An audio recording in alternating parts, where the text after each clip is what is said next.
Welcome, terrific Taurus. I've got your February 2024 horoscope. So yes, we are having a change in format. We're having 12 individual videos for star signs and also an overview video. So let me know in the comments what you think about that. Firstly, we're going to draw 2 tarot cards as theme cards for the month for you, and then have a look at your horoscope in depth. I like to have a little vision before I turn the cards over. If you are new, please consider liking the video and subscribe to be alive. Let's go now to the main board. Here's your horoscope for February, but the tarot cards first. First things first. Alrighty, close my eyes.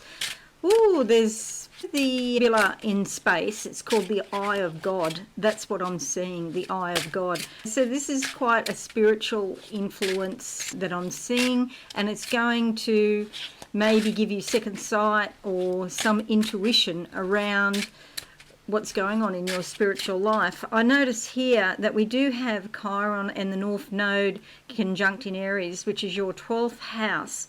And this is almost like karmic or destiny, that a healing is going to take place on a subconscious or spiritual level. So it's pretty important, but you might find as a result you start to see things in a new light. Now that could have actual physical effects on your physical eyes, or on your third eye it might open up more and you might start to see more clairvoyantly, which is pretty exciting.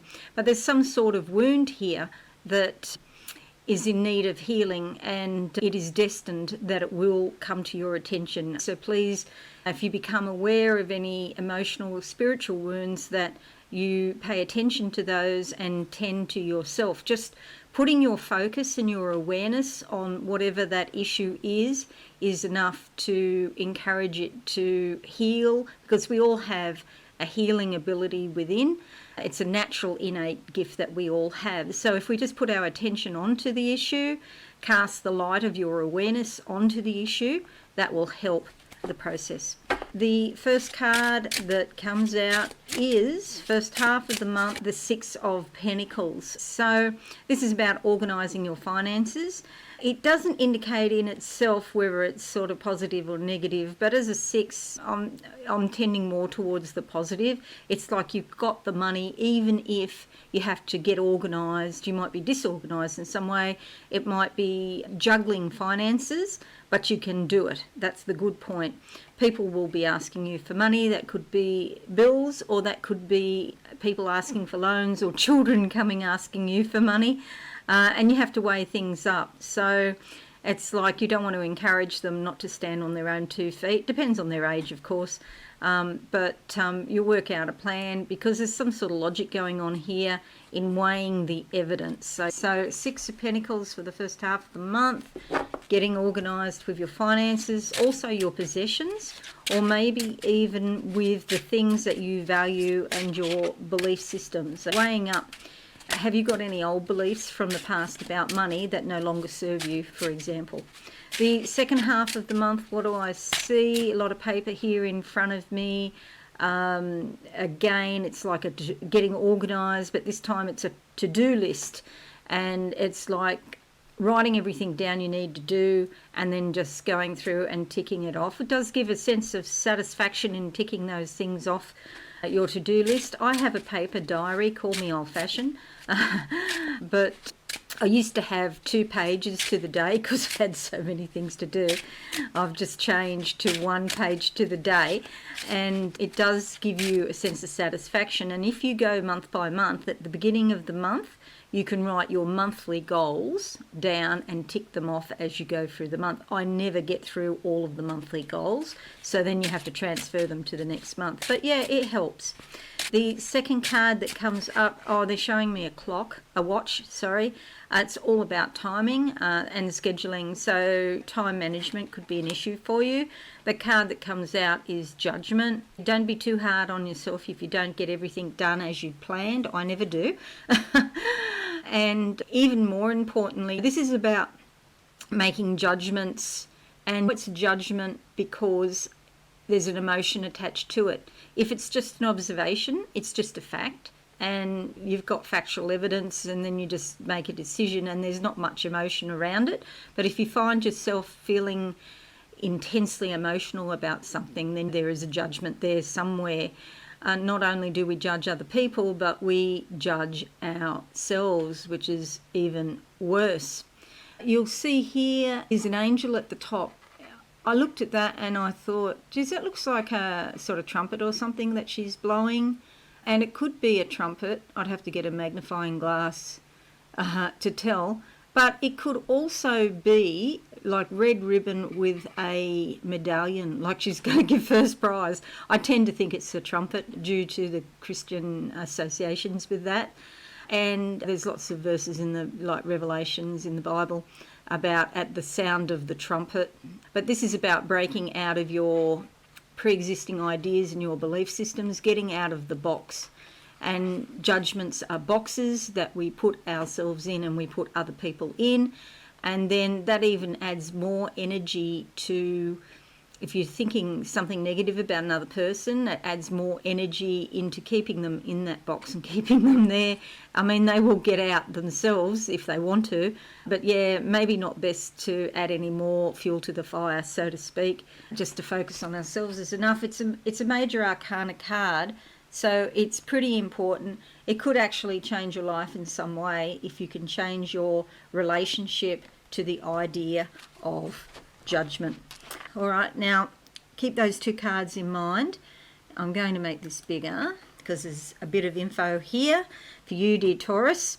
A lot happening. We start off the month with a very wide T square, which involves the Moon, Pluto and Jupiter. Now, normally I wouldn't include a T square, a T square with the Moon, because the Moon travels very quickly and it'll be out of range in very short period, less than a day. So this is hours, but because it's on the first of the month, I am including it, because the first of the month, in my mind, the beginning of the month sort of sets up a mini template for the rest of the month.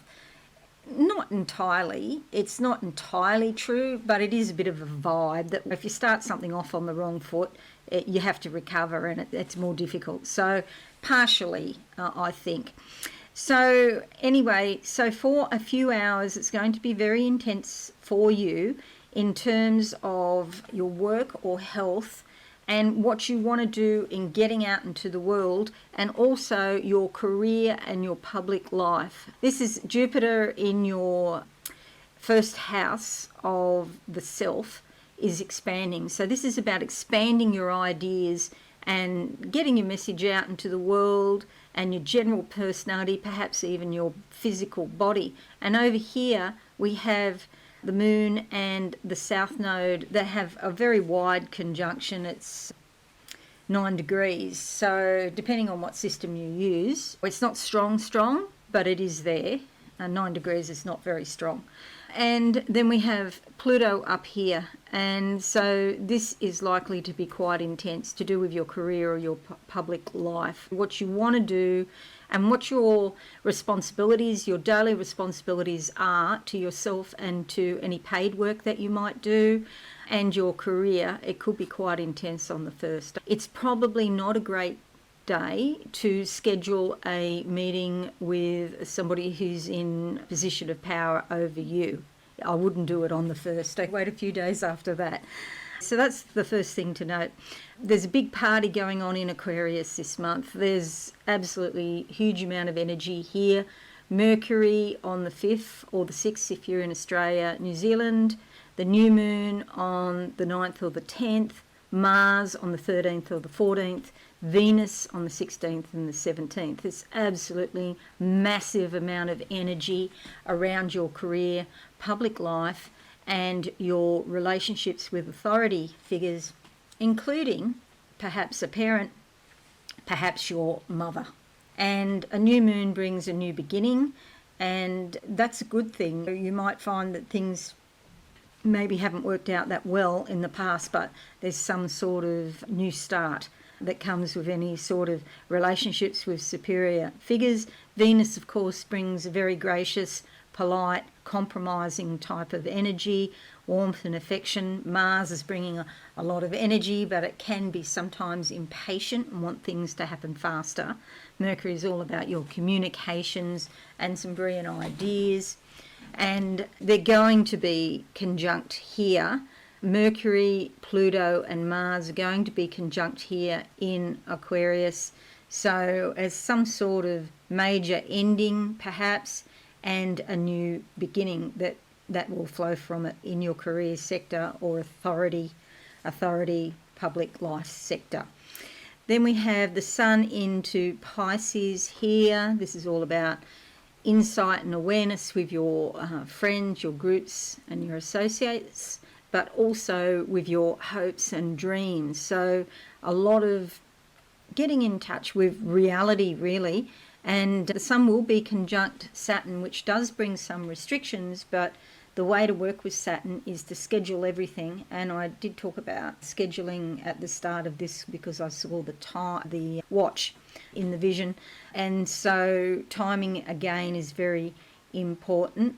And also Mercury will be coming into Pisces on the 23rd, bringing again a lot of communications, and it's in Pisces, so they could be emotional communications, and it could be all about maybe even transactions, going shopping with your friends, going out, socialising with your friends.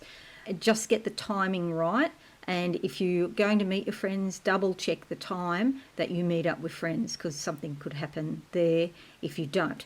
Saturn wants you to be very structured and organised. So the theme for you, Taurus, is be organised in February in all your dealings. We do have the full moon in Virgo opposite all of this here to do with your friends, giving things a bit of a shake-up, a little bit of turbulence around socialising, especially with women, or perhaps you need some privacy. So getting the balance between going out with friends and having your own time for privacy and solitude is really important, especially when we go back to this Chiron conjunct the North Node, this fated, destined healing that is likely to take place this month. So please bear all this in mind, especially these two cards, because I think it's quite a positive month for you. When you have a fair few conjunctions going on here, so the planets are blending their energy and combining their power to put you on the right path and to draw your ascension to spirit, to draw it even stronger, drawing you along. So that's it, my Taurian friends. Thank you very much for watching. I hope this video finds you well, and have a wonderful month. Don't forget, like and subscribe and share on your socials. That'd be fabulous. I'll see you all again soon. Thanks and bye for now.